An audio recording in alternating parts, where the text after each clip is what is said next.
Look at this beautiful vibrant pickle. In today's video, I'll be sharing all the essential tips and tricks you'll need to know while making pickle so that it stays fresh and tasty all year long.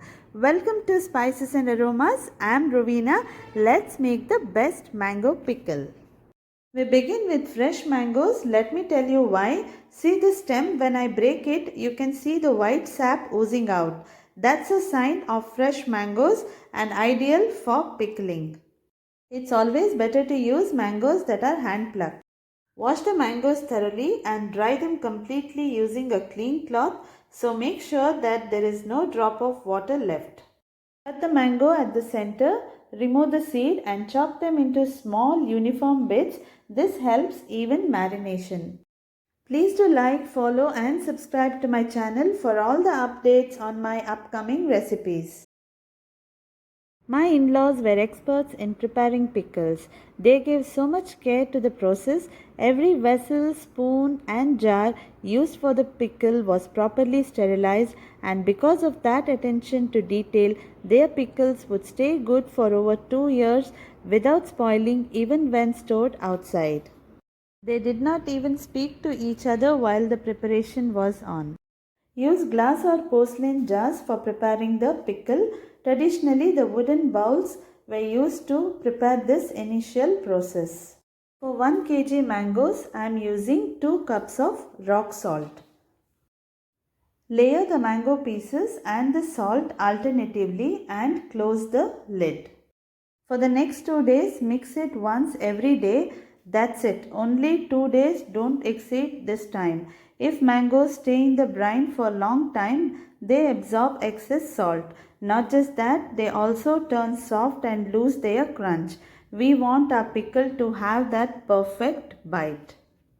Please note down all the tips carefully. This is very important while preparing the pickle. On the third day, drain out the salt water and keep it aside. We'll use it later for grinding the masala. Sun dry the mango pieces and all the other ingredients that I am using while grinding for the masala. Sun drying helps to remove excess moisture from the mangoes, which is very important for longer shelf life. It also tightens the texture of the mango, so the mango stays firm in the pickle and doesn't turn soggy later. Sunlight also helps to naturally disinfect and intensify the flavors of the spices. In this recipe, I am not roasting any ingredients, I am grinding it directly. For grinding the masala, I am using the leftover salt water or the brine water. To this, I am adding 1.5 liters of normal water and bring it to a boil. If you feel the salt is less, you can add salt at this stage and boil, but I have not added any salt since the mangoes have dried and the salt is well absorbed by the mangoes, and I don't like this pickle to be very salty, so I have not added salt here.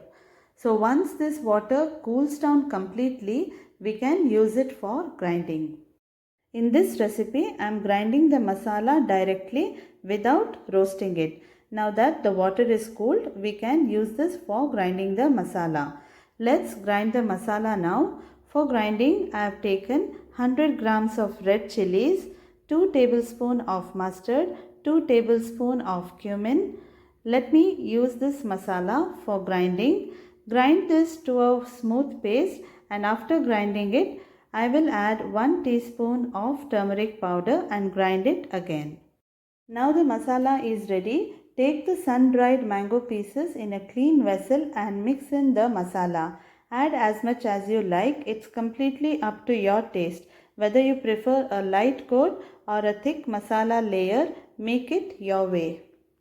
After mixing the masala and the mango pieces, you have to prepare the tempering. To add the tempering to this masala, the tempering needs to be completely cooled. I am using sesame oil for preparing the tempering. If you are a pickle lover and if you like the cut mango pickle, say yes in comments. Now let's prepare the tempering. I am using 250 ml of sesame oil. As the oil heats, add 1 tablespoon of mustard, 4 to 5 sprigs of curry leaves, and 1 teaspoon of asafoetida. Let the tempering cool completely before adding it to the pickle.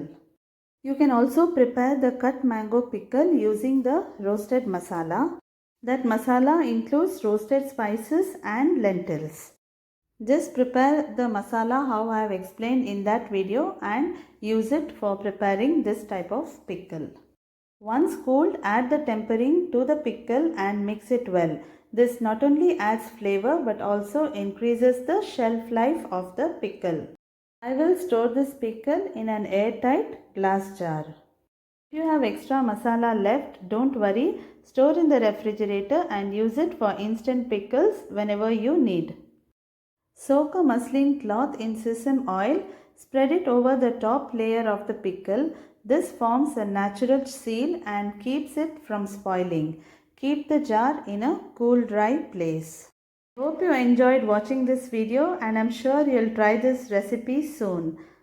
Please do write to me in comments how you like this recipe. I will be glad to hear from you. Preparing pickle is not just like preparing any other dish. It needs lot of care and attention to every detail. The process of preparing the pickle is important here. Everything needs to be sun-dried, sterile and moisture-free so that you can use it for a longer time. I have prepared 3 different coatings of the pickle here. As I said earlier, it is completely your choice. Here in the A bowl, you can see I have used very little masala. B, I have used moderate masala. And C, I have used more masala. It's completely your choice. I hope you will enjoy this pickle. Happy cooking!